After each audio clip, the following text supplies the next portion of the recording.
యుద్ధ వీరుని సైనికులం, దేవుని సైనికులం, యుద్ధ వీరుని సైనికులం, పరిశుద్ధ వీరులము, పరలోక పౌరులము, పరిశుద్ధ వీరులము, పరలోక పౌరులము.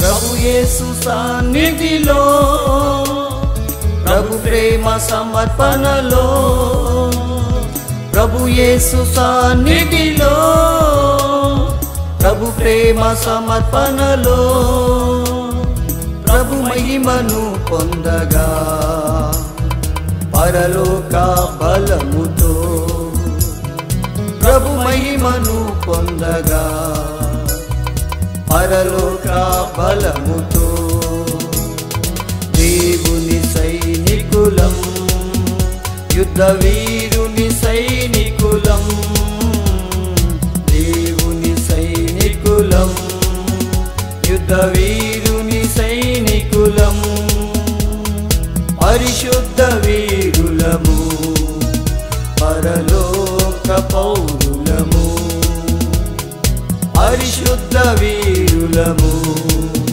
పరలోక పౌరులము.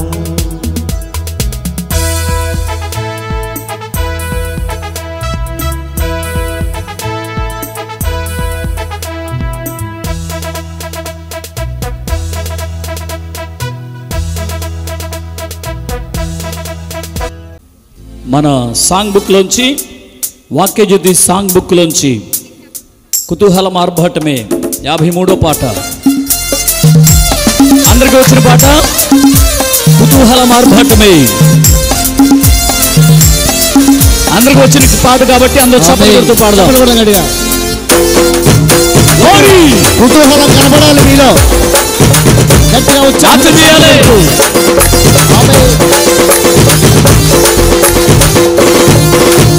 కుతూహలం ఆర్భాటమే నా యేసుని సన్నిధిలో, ఆనందం ఆనందమే నా యేసుని సన్నిధిలో, కుతూహలం ఆర్భాటమే నా యేసుని సన్నిధిలో, ఆనందం ఆనందమే నా యేసుని సన్నిధిలో.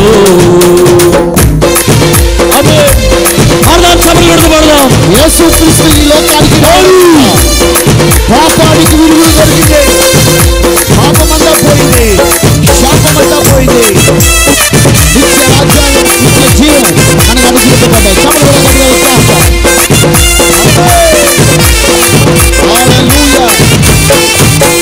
పాపమంత పోయెను, యేసుని సన్నిధిలో, క్రీస్తునందు జీవితం, కృప ద్వారా రక్షణ, పరిశుద్ధాత్మలో. పాపమంత పోయెను, శాపమంత తొలగెను, యేసుని రక్తములో, క్రీస్తునందు జీవితం, కృప ద్వారా రక్షణ, పరిశుద్ధాత్మలో. కుతూహలం ఆర్భాటమే నా యేసుని సన్నిధిలో, ఆనందం ఆనందమే నా యేసుని సన్నిధిలో.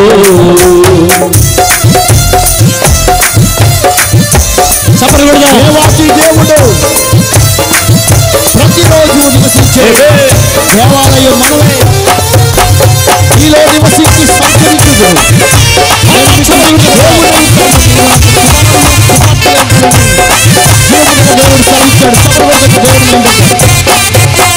దేవాది దేవుడు ప్రతిరోజు నివసించే దేవాలయం నేనే, ఆత్మలోన దేవుడు గుర్తించే మనను అద్భుతమారుగమే. దేవాది దేవుడు దేవుడు ప్రతిరోజు నివసించే దేవాలయమై ఆత్మలోన దేవుడు గుర్తించే నన్ను అద్భుతమే కుతూహల మార్పాటమే నా యేసుని సన్నిధిలో ఆనందమే నా యేసుని సన్నిధిలో అవే లోని శక్తినిచ్చు యేసు, జీవమిచ్చు యేసు, జయంపై జయమిస్తాడు. యాకోబుగా కూడి యోసేన పాడి యోసేన మైమొద్దాం.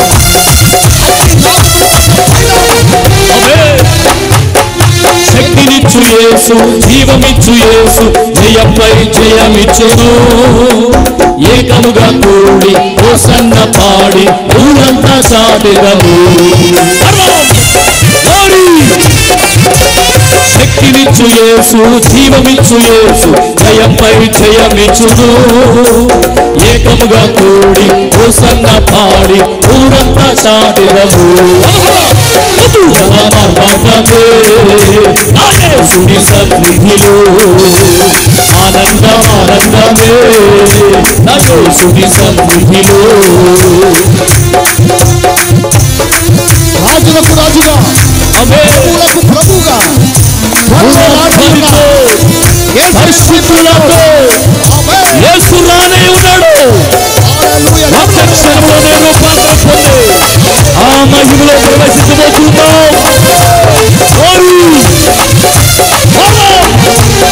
ఇప్పుడే దేవుడి మహిమ ఆవరించునుగాక. పురాతనితో పరిశుద్ధులతో యేసు రాయుండే ఒక్క క్షణంలోనే రూపాంతరం పొంది మహిమలో ప్రవేశిస్తా. పురాతనితో పరిశుద్ధులతో యేసు రాయుండే ఒక్క క్షణంలోనే రూపాంతరం పొంది మహిమలో ప్రవేశిస్తా.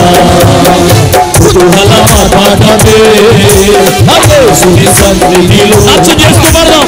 ఆనందమే నా యేసుని సన్నిధిలో కుతూహల పాఠమే నా యేసుని సన్నిధిలో ఆనందమే నా యేసుని సన్నిధిలో. పాపమంత పోయిను, శాపమంత తొలగిను యేసుని రాజ్యములో. క్రీస్తునందు జీవితం కృపద్వారా రక్షణ పాపమంత పోయెను, శాపమంత తొలగిను యేసుని రాజ్యములో.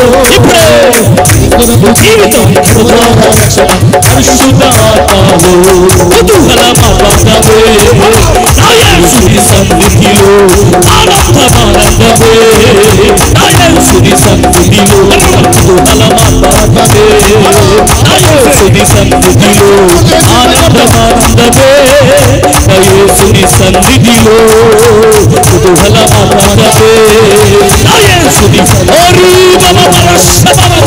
ఇప్పుడే ప్రతి కట్టడిపోతే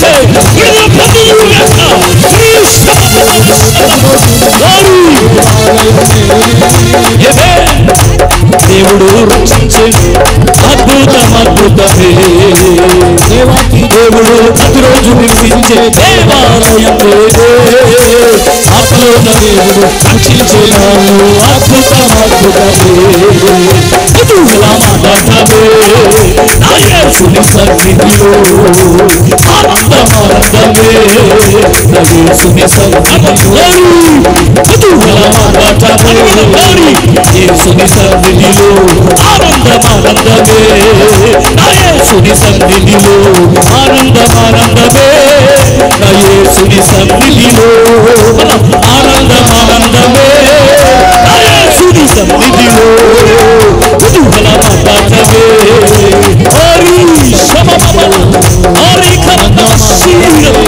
ఇప్పుడే ప్రతి విధమున దుష్ట శక్తులు ఆనందమే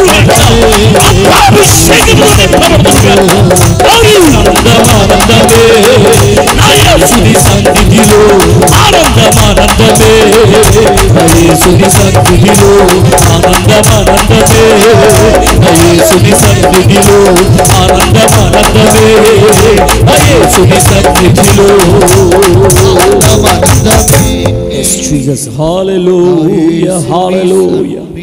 సర్వశక్తియు మిక్కిలి కృపగల దేవా, నిలబడి నన్ను మరుగు చేసి మీరు మాట్లాడి మహిమ పొందుమని, నీ ప్రేమను బట్టి నీ ప్రజల యందు నీకున్న దయ చొప్పున నీ ప్రేమతో ప్రభువా, నీ బిడ్డలు వినగలిగే చెవి, చూడగలిగే కన్ను నీ వల్ల పొందే కృప దయచి నన్ను మరుగు చేసి మీరు మాట్లాడమని యేసు నామమున వేడుకొంచున్నాను తండ్రి. ఆమేన్, ఆమేన్. మంచిది. పరలోక రాజ్య సువార్త అనే పుస్తకాన్ని ప్రకటించటానికి మే నెల 24వ తారీఖున మనకు అందింది. సంవత్సరం ప్రయాసపడితే ఈ పుస్తకం దేవుడు తయారు చేయించాడు. దేవుని స్తోత్ర. ఇది మన మీటింగుల్లో మన చేతికి వస్తుంది అనుకోలేదు, కానీ ఒక్క రోజులో వాళ్ళు నిజంగా సిద్ధపడి ఇస్తామండి ఆఖరి రోజు కన్నాడు. దేవుని స్తోత్రం. ఏదేమైనప్పటికీ ఈ దేవుని యొక్క సువార్త మరుగు చేయబడకూడదు. పౌలు గారు అంటాడు, మా సువార్త మరుగు చేయబడిన ఎడల నశించుచున్న వారి విషయంలోనే మరుగు చేయబడింది అంటాడు. సువార్తట ప్రకాశించాలి, వ్యాపించాలి, ఫలించాలి. వినేసి మర్చిపోయే వారం కాకుండా కొలస్సీ 1వ అధ్యాయము 6వ వచనం, ఈ సువార్త సర్వలోకములో ఫలించాలట. మొదటిదేంటి? ఫలించాలి. ఈ సువార్త సర్వలోకములో ఫలించుచు వ్యాపించుచు ఉన్నట్టుగా మీరు దేవుని కృపను గూర్చి విని సత్యముగా గ్రహించిన నాటి నుండి మీలో సైతము ఫలించుచు వ్యాపించుచు ఉన్నది అంటాడు. దేవుని స్తోత్ర. మీరు పొందిన దేవుని కృపను పొంది ఊరుకుంటే సరిపోదు. ఊరుకోకుండా అనేకులకు ప్రచురం చేయాలి, అది ఫలింప చేయాలి, వ్యాపింప చేయాలట. దేవుని స్తోత్రం. యేసు సమాజ మందిరములో, మత్తయి సువార్త 4వ అధ్యాయం 23లో ఆయన దేవుని రాజ్య సువార్త, దేవుని గూర్చిన రాజ్య సువార్త, దేవుని రాజ్యమును గూర్చిన సువార్త ప్రకటించుచు ప్రజలలోని ప్రతి వ్యాధిని, రోగాన్ని స్వస్థపరచుచు గలిలియా అంతటా సంచరించాడట. ఆయన సువార్త ప్రకటిస్తూ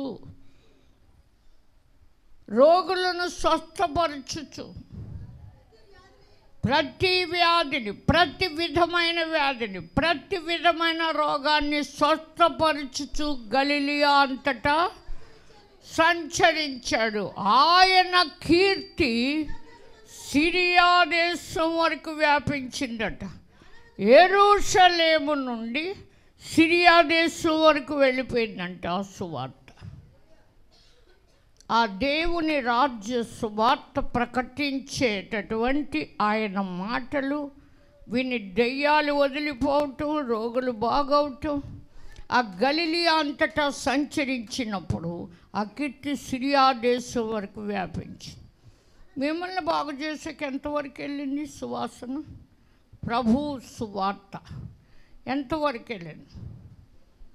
దేవుడు మనకు తోడై ఉన్నాడని. ఇమ్మానుయేలు అంటే దేవుడు మనకు తోడై ఉన్నాడు. ఉండబట్టే బ్రతికున్నాం. మా అక్క ఈ మధ్యన వెళ్ళొద్దంటుందండి, మా ఆయన గారు అసలు వెళ్ళొద్దంటున్నారు, మాకు ఎక్కడ తీరిక ఉందండి, మా పిల్లల్ని కాన్వెంట్కి పంపించుకోవాలి, తెల్లారిలకు బస్సు. ఈ మాటలు కాదు, దేవుని మాటలు శ్రద్ధగా వింటేనే దీవెనలు వస్తాయట. అశ్రద్ధగా ఉండకూడదు. దేవుని పని కూడా శ్రద్ధగా చేస్తే ఏలుబడి చేసేవారం అవుతామంట. సోమరితనంగా ఉంటే ఎట్టి పనులు చేయాలంట. వాళ్ళ కింద 4 ఇళ్ళు తిరిగి అంటలు తోముకు బతుకుతామంటారు అప్పుడప్పుడు, బతకలేకపోతే. అలా ఉంచడు, కింది వారిగా ఉంచడు, పైవారిగా ఉంచుతాడు. దేవుని మాటలు వింటే దైవ దీవెనలు పొందిన వారు పైగానే ఉంటారు, తలగా ఉంటారు. కానీ తోక ఎవరికి ఉంటుంది? సైతానికి ఉంటుంది. కనుక దేవుని మాటలు వింటూ ఉంటేనే దేవుణ్ణి సేవించగలం. నిజంగా నేను నా ఇంటి వారు యెహోవానే సేవిస్తాము అన్నాడు యెహోషువ. ఆ యెహోషువ ఎవరో సూర్య చంద్రులకు తెలిసింది. యెహోషువ ప్రార్థన చేసి యెహోవాకి, సూర్యుడు గిబియోనులో ఆగు, చంద్రుడు అయ్యాలోయలో నిలువు అన్నాడు, శత్రువులు జయించే వరకు. అలా ఉండిపోయినాయట.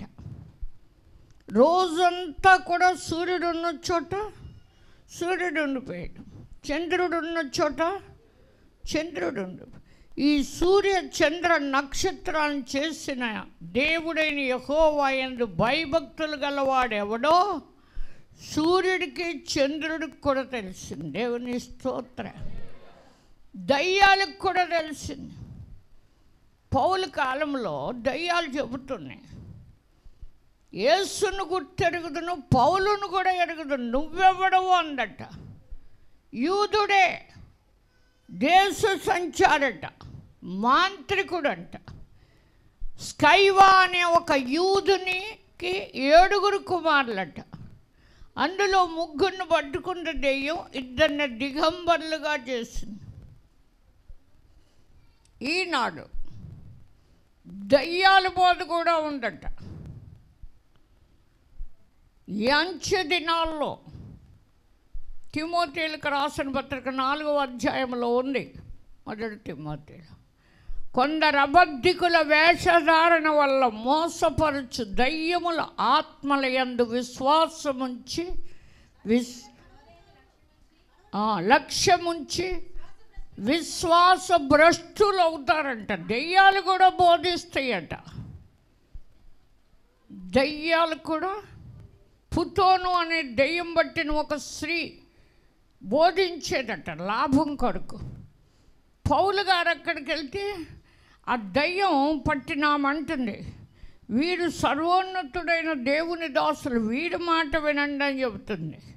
వచ్చిన చోటల్లా అల్లరి చేస్తుందని దయ్యం అనుకుని గద్దించాడు. వెంటనే ఆమెను విడిచిపోయిందట. పౌలు గారిని పట్టుకుని అలా లాభం పోయిందని వినండి, కట్టేసి మరి కొట్టారు పౌలు గారిని. దెబ్బలు కూడా తిన్నాడు కానీ దయ్యాన్ని బాగొట్టాడు. దేవుని స్తోత్రం. కనుక నిజంగా దయ్యాలు బోధ మరొక చోట యేసు అని యేసు బరయోస్ అనేవాడు కూడా ఏయో క్రియలు చేస్తున్నాడట. వాడు కూడా కళ్ళు మూయబడి. దేవుని స్తోత్రం. దయ్యాలు బోధ వల్ల విశ్వాస భ్రష్టులు అవుతారు కానీ విశ్వాసులు కాలేరు. యేసు బోధించాడు, వారు సమాజ మందిరములో దేవుని రాజ్యమును గూర్చిన సువార్త ప్రకటించుచు, సువార్తలో అద్భుత కార్యాలు ఉన్నాయి. విన్నవారు విశ్వాసులు అవుతారు. క్రీస్తుని గురించిన మాట వింటే ఈ మాట సిరియా దేశం వరకు వ్యాపించిందట. నానా విధములైన రోగముల చేత, వేదనల చేత పీడింపబడిన వ్యాధిగ్రస్తులందరినీ, దయ్యం పట్టిన వారిని, చాంద్ర రోగులను, పక్షవాయువు గల వారిని వారు ఆయన యొద్దకు తీసుకొని రాగా ఆయన వారిని స్వస్థపరిచని. ఈ వాక్యాలన్నీ ఇందులో ఉన్నాయి, బైబిల్లో ఉన్నాయి. మీకు దొరకాలంటే మీ జీవితం ఎన్నాళ్ళు పడద్దు. ఈ పుస్తకాల్లో ఉన్నాయి, చదవటం వల్ల బైబిల్ తెరిచి కూడా మీరు చదవాలి. ఈ పుస్తకంలో మొదట పలుకుల్లో చెప్పాను, పదే పదే చదవమని. మా మూడవ అమ్మాయి మందల యొక్క అడుగు జాడలు అని రాసింది పుస్తకం. అది ఎవరైనా చదివారా? చదివేమన్న వాళ్ళు ఇక్కడ ఉన్నారా? మందలు వాటి అడుగు జాడలు. రామూర్తి గారు ఒక్కడు చదివాడట, ఇంకే 2-3 చదివాడు. నేను చదివితే నేను ఆశ్చర్యపడ్డాను.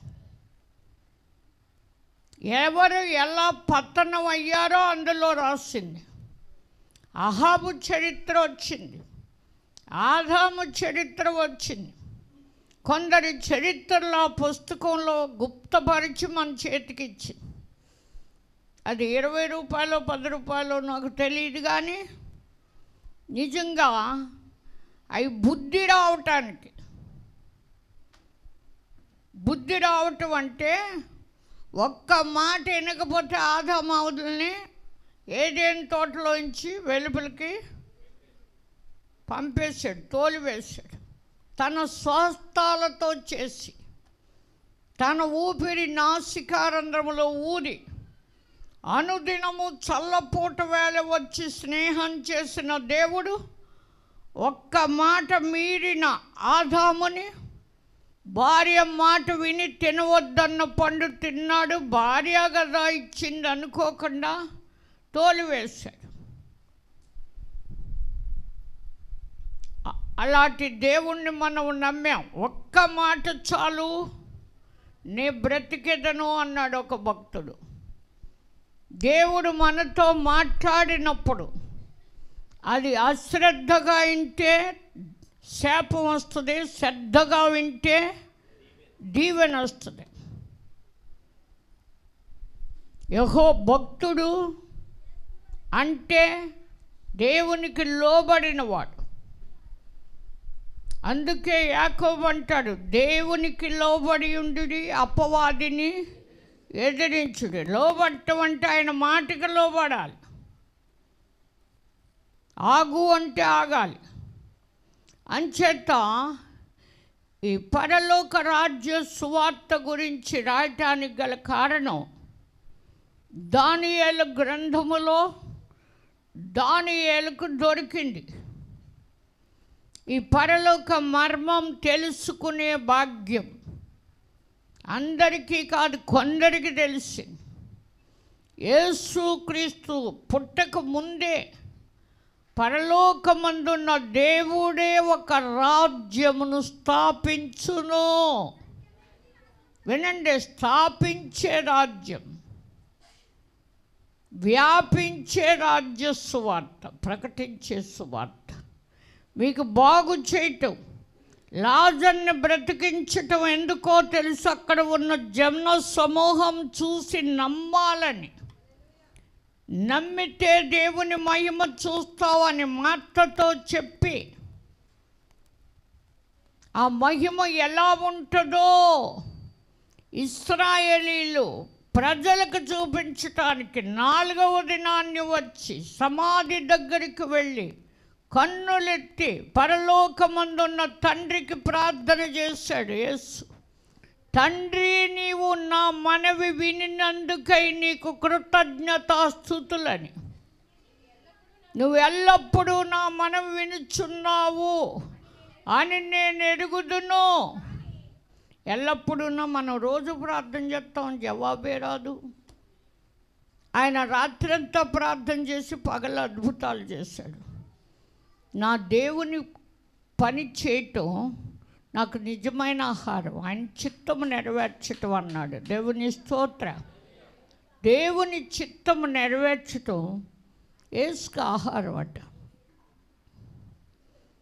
నిజంగా ఆయన చిత్త ప్రకారం మనం ఏది అడిగినా మనవి ఆలకిస్తాడు అంటాడు యోహాను గారు. మన చిత్త ప్రకారం అడుగుతాం, దురుద్దేశములతో అడుగుతాం, పోట్లాడుకుంటా అడుగుతాం, ఎన్నో సణుక్కుంటా నడుస్తాం. కానీ యేసు దీనుడుగా ఇప్పుడైనా నీ తమ్ముడు బ్రతుకుతాడు అని మార్తకు మాట ఇచ్చాడు. మార్తే తన ఇంటికి యేసుని పిలుచుకుంది. మరి ఆయన పాదాల కాడ కూర్చుని వింది. ఉత్తమమైన దాన్ని ప్రకటించటానికి మనుష్య కుమారుడుగా ఈ లోకానికి వచ్చాడు ఆయన. దేవుడొక్కడే, దేవునికి నరులకు మధ్యవర్తి ఒక్కడే. ఆయన క్రీస్తు యేసు అనే నరుడు, నరావతారిగా ఒక్కడే ఆయన. ఆ ఒక్కడినే చేర్చుకుంది ఇంటిలో. తండ్రిని చేర్చుకున్నట్టంట ఆ ఇల్లు. ఎవరిని చేర్చుకున్నట్టు? ఆయన పంపిన తండ్రిని చేర్చుకున్నట్టట. దేవుని స్తోత్ర. శిష్యులకు చెప్పాడు, మిమ్మల్ని చేర్చుకున్నవాడు నన్ను అది మనకు దక్కుతుంది ఈరోజు. మిమ్మల్ని చేర్చుకుంటే నన్ను చేర్చుకున్నట్టే ఆ ఇల్లు. ప్రవక్తని చేర్చుకున్నవాడు ప్రవక్త ఫలము పొందక మానడు. ఏలియాను చేర్చుకున్న వెధవరాలి కుమారుడు బ్రతికాడు. ఘనురాలైన స్త్రీ ఎలీషాని చేర్చుకుంది, కుమారుడు పుట్టాడు. కానీ ఎలీషా మరలా రాలేదు. అబద్ధం ఆడొద్దండి. సత్యమైన దేవుని మాటను అబద్ధంగా ఎంచిన ఘనురాలింటికి ఎలీషా మరలా రాలేదు. ఆమె కట్టించిన ఇల్లు గురించి ఆమె చూపిన మర్యాద, మంచం, బల్ల, దీపస్తంభం అన్ని పెట్టింది కనుక, నేను రాజుతో అయినా న్యాయాధిపతితో అయినా ఏమైనా చెప్పాలా మీ గురించి అంటే, నేను నా స్వజనుల్లో ఉన్నాను, నాకేమీ తక్కువ లేదండి. కానీ గెహాజీ అన్నాడు ఆమెకు కుమారులు లేరయ్యా, ఆమె పెనిమిటి ముసలివాడు అన్నాడు. ఈ సత్య వేద గ్రంథంలో వ్రాయబడిన మాటలు అమూల్యమైనవి, ముత్యాల కంటే అమూల్యమైనవి. ఆ మాట విన్న ఎలీషా ఆమెను పిలవమన్నాడు. ఆమె ద్వారము యొద్ద ఉండగానే దగ్గరికి పిలిచి నెత్తి మీద చెయ్యలేదు. ద్వారము దగ్గర ఉండగానే ఎలీషా మరుసటి ఏట ఈ ఋతువున నీ కౌగిట కుమారుడు ఉండునని చెప్పాడు. దేవుని స్తోత్ర. తన కౌగిట ఉండాలంటే కనిపించే తల్లిగా ఉండాలి. ఆమె ఏమంది? ఏలినవాడా, అబద్ధం ఆడొద్దండి. అలాగ పలకొద్దట. దైవజనుడు అలాగ పలకవద్దు. నీ దాసురాలనైనా నాతో అబద్ధం ఆడొద్దండి. ఈ మహాతల్లితోటట అబద్ధం ఆడుతున్నాడట ఎలీషా. అబద్ధికుడని ఇంట చేర్చుకుందా, సత్యవంతుడైన దేవుని ప్రవక్తని చేర్చుకుందా? భక్తిగల ప్రవక్తని మిద్ది మీద ఒక గది కట్టించింది.